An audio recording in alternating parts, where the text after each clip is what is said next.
मेरे बहुत ही प्रिय और बेहद सम्मानित साथियों, हृदय की असीम गहराइयों से अभिनंदन, बहुत बहुत हार्दिक स्वागत। साथियों, सत्ता सत्ता का प्रतीक सूर्य को मान भले ही लिया जाए, परंतु यदि उस सत्ता का दंगल आपको जीतना है तो आपको मंगल की विशेष कृपा की आवश्यकता पड़ेगी। साथियों, यदि मंगल से निर्मित राजयोग का आपने एपिसोड नहीं देखा है तो हम डिस्क्रिप्शन में उसका लिंक देने का प्रयास करेंगे। हमारे ही एक दूसरे चैनल जिसका नाम है आचार्य चंद्रकांत, वहां पर यह प्रसारित हो चुका है और वहां जाकर के आप देख सकते हैं कि मंगल कब कब जन्म पत्रिका में राजयोग का निर्माण करता है। खैर, यदि आपकी जन्म पत्रिका में भी मंगल राजयोग का निर्माण कर रहा है और इवन नहीं भी कर रहा है, तब भी आप मंगल देव से राजयोग की मांग कर सकते हैं। साथियों, यही तो कला है। साधना एक कला है। केवल कठिन तपस्या से साधना की सिद्धि नहीं होती, बल्कि सही रास्ते का चयन करने पर ही वो साधना सिद्ध होती है। और यही उद्देश्य है कि हमने कठिनतम साधनाओं को सरलतम बनाने के लिए इस चैनल का निर्माण किया है। यहाँ पर हम आपका साथ देंगे साधना में और उसकी सिद्धि में। साथियों, हमारा यही प्रयास रहता है कि कोई भी साधना सरलतम तरीके से आप घर बैठे कैसे कर सकें, वो रास्ता आपको बतलाना। और यकीन मानिए कि यह पूर्ण रूप से विश्वसनीय और पूर्णतः वैदिक रीति का है।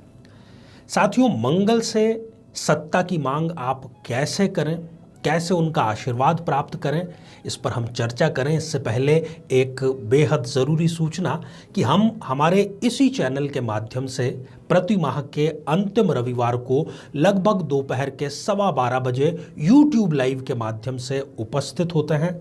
हमारा प्रयास रहता है कि कमेंट के माध्यम से आप जो प्रश्न पूछें उसका आपको जिज्ञासा को शांत करने का कार्य किया जाए, आपकी जन्म कुंडली के प्रश्न का, समस्या का समाधान करने का प्रयास किया जाए। तो यदि आपने अभी तक इस चैनल को सब्सक्राइब नहीं किया है तो इस निःशुल्क मार्गदर्शन के कार्यक्रम का लाभ लेने के लिए आप इसको सब्सक्राइब जरूर कर लीजिए। तो साथियों, आते हैं आज के मुद्दे पर।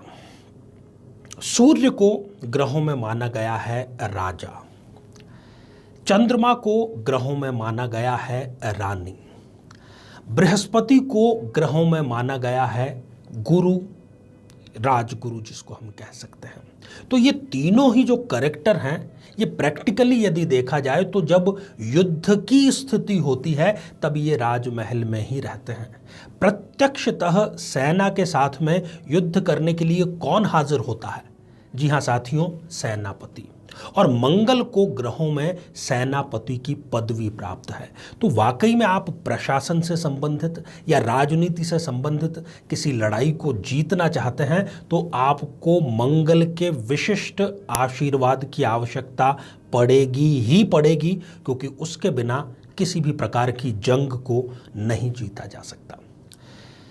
साथियों, वैसे भी 3 प्रकार के जो मंत्र हैं, जैसे कि वैदिक मंत्र, पौराणिक मंत्र और तांत्रोक्त मंत्र, तीनों की अपनी अपनी वैल्यू है, तीनों का अपना अपना मूल्य है, तीनों का अपना अपना महत्व है। खास तौर पर राजनीति में सफलता के लिए, प्रशासन में सफलता के लिए, राजयोग को फलीभूत करने के लिए आपको तांत्रोक्त मंत्र का ही सहारा लेना होगा। अब आज जिस प्रयोग की हम चर्चा करने जा रहे हैं बहुत आसान है। शुक्ल पक्ष के किसी भी प्रथम मंगलवार से आपको प्रारंभ करना है।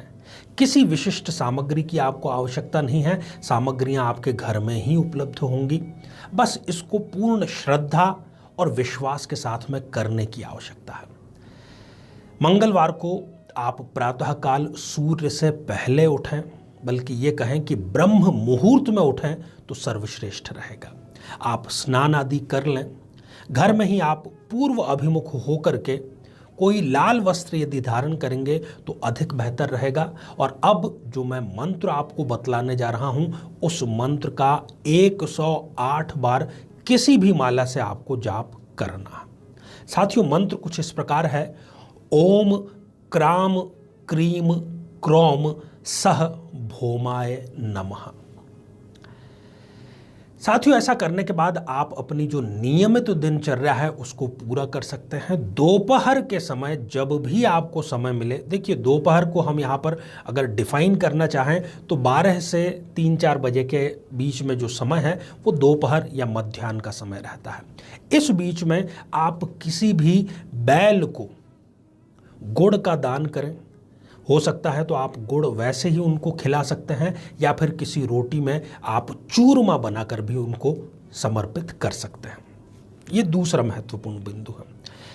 तीसरा, आपको संध्या काल में अर्थात सूर्य अस्त के पश्चात सुंदरकांड का पाठ करना है। और सुंदरकांड का पाठ यदि आप नहीं कर सकते हैं, देखिए स्वयं करना है इसका तो कोई होड़ है ही नहीं, परंतु फिर भी यदि किसी कारण से आप नहीं कर सकते तो वो आप उसका श्रवण भी कर सकते हैं, किसी यंत्र के माध्यम से उसको सुन भी सकते हैं।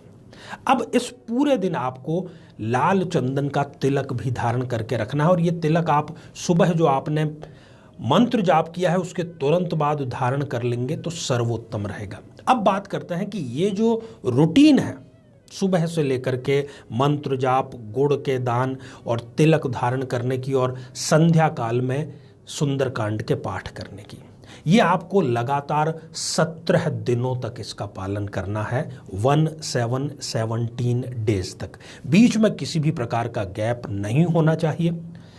ये अनुभव सिद्ध प्रयोग है और एक दो नहीं, सैकड़ों लोग इससे लाभान्वित हो चुके हैं। क्योंकि देखिए, हजारों की यहाँ पर संख्या इसलिए नहीं हो सकती क्योंकि पूर्ण श्रद्धा और विश्वास जो चाहिए वो बहुत ही कम लोगों में होता है। वो शुरुआत तो कर देते हैं, उत्साह शुरुआत में उनका बना रहता है, पर कुछ दिनों बाद में वो कारण गिनाने लगते हैं। आचार्य जी अभी सर्दियां बहुत ज़्यादा है, आचार्य जी ऑफिस में बहुत ज़्यादा काम होता है, तो वो किसी न किसी प्रकार से इस क्रम को तोड़ ही डालते हैं। और वो टूटता भी इसीलिए है जब उनको मंगल का आशीर्वाद यदि मिलना ही नहीं है तो फिर वो किसी न किसी प्रकार की बहानेबाजी तो करेंगे ही ना। तो आप इस प्रकार की कोई भी बहानेबाजी न करें और इसको पूर्ण रूप से फलीभूत करें और मंगल का आशीर्वाद अवश्य प्राप्त करें।